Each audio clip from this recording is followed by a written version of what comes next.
What up, y'all? This is Julio, Talk of the Truth. Hope everybody's having a blessed day and had a blessed weekend. Thanks for tuning in. I really appreciate you guys always checking out my channel. As you guys know, I'm always exposing the truth and things that are going on, whether it's in the government, whether it's in hip hop, or whether it's in general. But today, I want to read you guys something about a really, horror situation, what I'm saying, really sad situation. A 7-year-old boy was killed by his own mom, what I'm saying, that's really heartbreaking.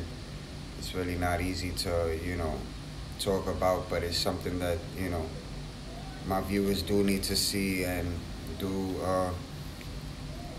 need to be aware about because just when we think we have problems, there's people out there with more problems. Now this lady that she killed the 7-year-old son, she was actually in a mental unit, and right after leaving the mental unit, she ended up killing her son. So I'm gonna be reading something about the whole entire situation.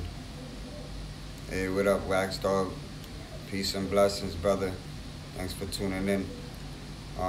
I just want to read you guys something that happened upstate in New York. Really sad situation.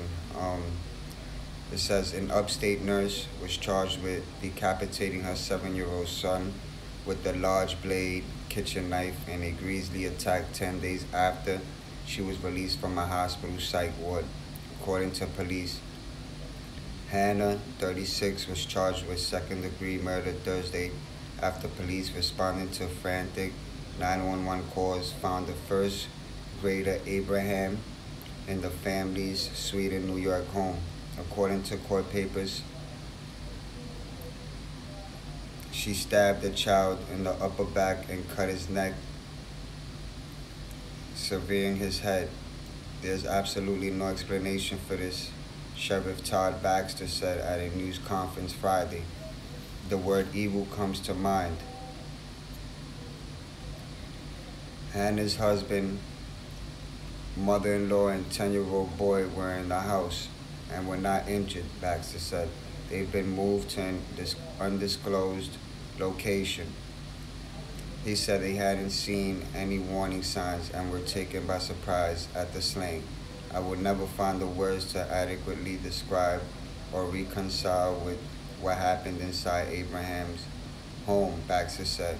A young boy with a life full of promise ahead of him is no longer with us to hope, prosper, and fulfill his dreams.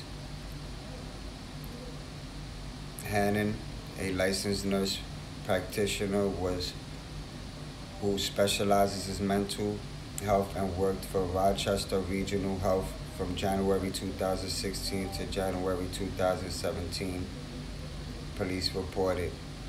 Called the sheriff's office March 5th for help with mental health problems, the Democrat and Chronicle reported.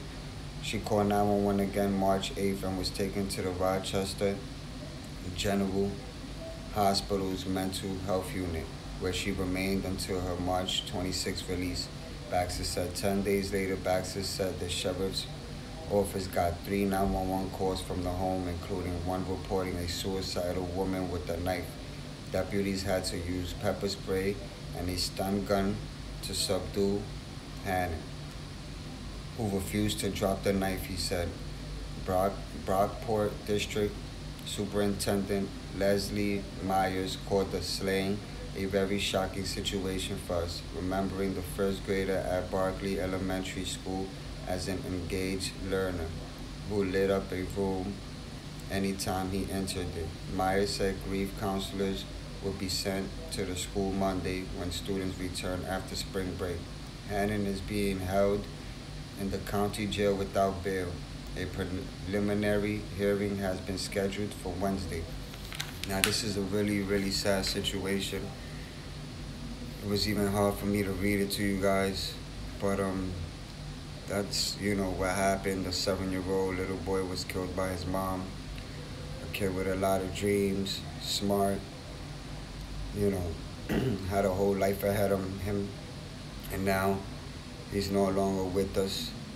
I just hope that you guys, send your prayers out. And, if you have kids, just love them, hug them, kiss them, cherish them. If you're going through any type of mental state, try to seek some help, before you hurt yourself or hurt anybody else. It's a sad situation when parents do these things to their kids. This is not the first time.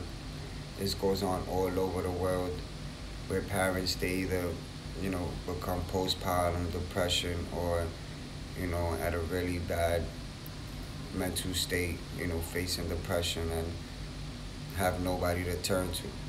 But, I honestly believe that this is not the last time something like this will happen. And all we could do is pray for those out there that are going through something. That's why I always say, people that smile and are happy, sometimes they're really broken inside. They just, cover their face with a mask. So we don't really know.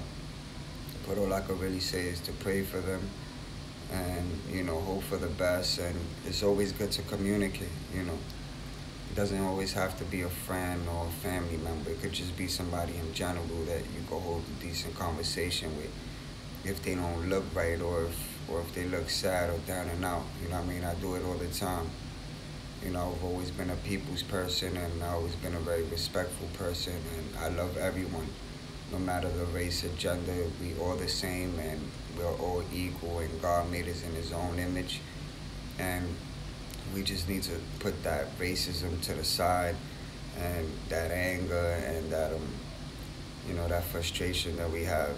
And we have to find peace in our heart, and we always have to find God in our heart, because at the end of the day, we all brothers and sisters, no matter how you see it. So it's really heartbreaking. I've always been against domestic abuse, child abuse, and the things that people do that are really evil. And sometimes we don't understand why they do the things they do. Sometimes they don't even realize what they're doing until it's too late. So like I said, it never hurts to pick up the phone and reach out to people, or people in general when you're walking down the street. You don't always have to give them money. Sometimes you could just give them a piece of advice, because you don't know what they're going through in their mind. There's too much going on in the world. We're being distracted, with music and TV and movies, and things that separate us from what's actually going on. And it's up to us to do our own research and expose what's really going on, which is the truth, and which is something that people definitely need to know. And just when you think you have problems, there's people out there that have worse problems than you. If you woke up this morning, if you're healthy, you have a roof over your head, food in your fridge, money in your pocket, be blessed, be grateful, because it could be either that, or you could be, suffering and struggling, or you could be dead. There's other options, but I believe that God has a purpose for all of us that are still alive and wake up every day. And we need to use our mindset, and like I said, we need to communicate with one another. It doesn't matter the race or the gender. You shouldn't be judgmental. We all bleed the same, and there's tragedies going on all over the world each and every day. So, getting into conflict and beefing and, disrespecting one another and being judgmental is always going to leave us right where they want us to be. The government is really good at manipulating and distracting people from what's really going on in the world. But, depression is not an easy thing. Tragedies happen every day, and they're going to continue to happen. But I believe that with prayer and with faith, things will get better. So that's all I can ask y'all, as far as, me, like, this is the reason why I decided to, make my own channel and, make my own videos and expose the truth and expose things that are really going on besides hip-hop and, the government, but things that really go on in people's daily lives. You know what I'm saying? So just, keep your faith. You know what I'm saying? Keep your prayers. Pray for those that you don't know and those that you do know. God bless everyone that's watching and been watching. I really appreciate you guys really tuning in and, you know what I'm saying, subscribing and always commenting. As you know, I always respond to my comments. But as far as my videos, everything will always be about exposing the truth and nothing but the truth. And that's just how I plan to do this. You know what I mean? So I really appreciate everybody tuning in. And like I said, lots of praise and faith. Learn to unite, respect one another, love one another. Doesn't always have to be a family member or friend. It could be a stranger. Sometimes a person just needs to hear those words that you love them.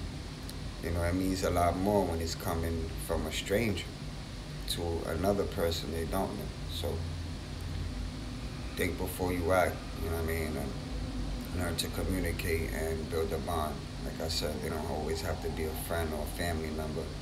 They could be a stranger. At the end of the day, we all brothers and sisters. Learn to love each other, respect each other, and, become equal and as one, just like God wants us to be.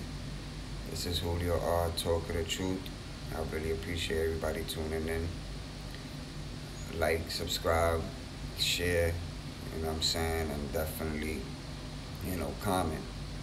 Let me know what y'all think about this situation with this mom, decapitating her own son. It's heartbreaking, but I really didn't want to, put it out there, but it was just the right thing to do because this is what's going on in people's daily lives. And people need to stop and think and not only focus on their problems, but know that there's people out there going through worse. This is Julio R. Talk of the Truth. Peace.